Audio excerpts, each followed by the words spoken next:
سلام به همگی، به کانال آشپزی من خیلی خوش اومدید. من مریم هستم و خیلی خوشحالم که امروز با شما هستم با آموزش یک نوع شیرینی ترکی. قرابیه گردویی ترکی یه شیرینی خیلی خوشمزه است که بافت خیلی نرمی داره و هم خیلی ساده و آسون درست میشه. این شیرینی خوشمزه رو میتونید برای عید نوروز درست کنید و ازش استفاده کنید. برای درست کردن قرابیه گردویی ترکی ابتدا یک عدد تخم مرغ رو به همراه یک عدد سفیده تخم مرغ داخل ظرفی میریزم. یکی از زرده ها رو برای رومال روش رو میپوشونم و کنار میذارم. یک لیوان شکر اضافه میکنم و با همزن دستی 2 تا 3 دقیقه مخلوط رو خوب هم میزنم تا شکر کاملا حل شه. به 2/3 لیوان روغن مایع احتیاج داریم، اون رو اضافه میکنم. 1 لیوان ماست، 3 قاشق غذاخوری کره حدوداً 60 گرم، 1/4 قاشق چایخوری وانیل اضافه میکنم و با همزن شروع به هم زدن میکنم.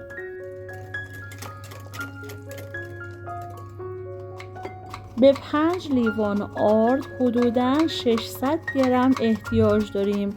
آرد رو کم کم و به صورت کنترل شده اضافه میکنیم و هم میزنیم. من برای اندازه‌گیری همه مواد این شیرینی از لیوان به حجم 200 میلی لیتر استفاده کردم.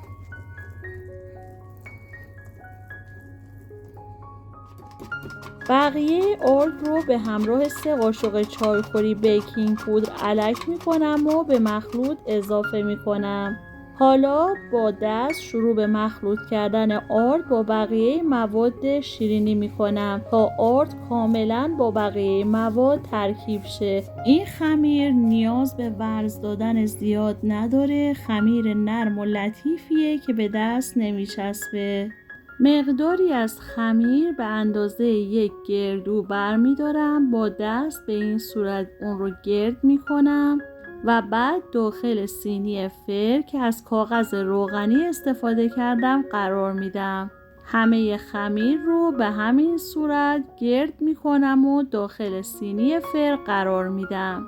دوستان، آموزش شیرینی های متنوع نوروزی و کیک های مختلفی براتون در نظر گرفتم. برای دیدنشون حتما کانال رو سابسکرایب کنید، زنگوله‌رم روی آل قرار بدید تا به محض اینکه ویدیوی جدیدی گذاشتم مطلع شید.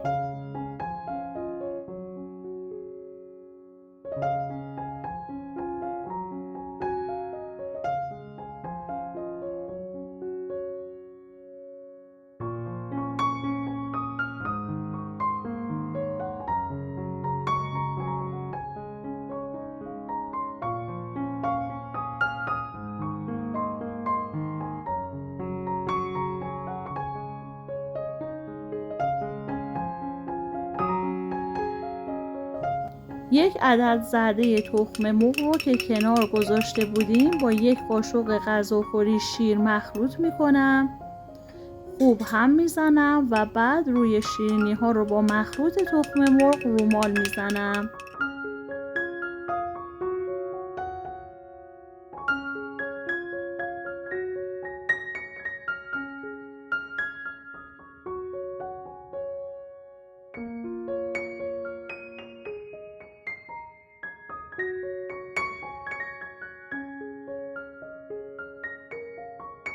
حالا روی هر یک از شیرینی ها رو 1 عدد مغز گردو قرار میدم.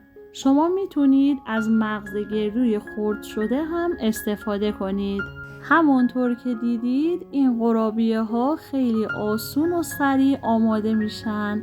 این قرابیه های گردویی خوشمزه در کنار یک استکان چای یا قهوه خیلی خوشمزه و بی‌نظیرن. حتما امتحانشون کنید. من مقداری شکر هم روی شیرینی ها میریزم و بعد سینی فر رو در فر از قبل گرم شده در دمای 180 درجه سانتیگراد حدوداً 35 تا 40 دقیقه قرار میدم تا شیرینی هامون کاملا بپزن و به رنگ بیان.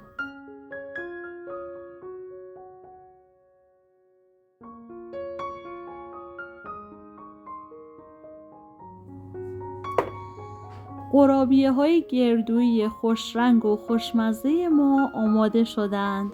همونطور که می‌بینید شیرینی‌ها کاملاً به رنگ اومدن و کاملاً هم پخته شدند.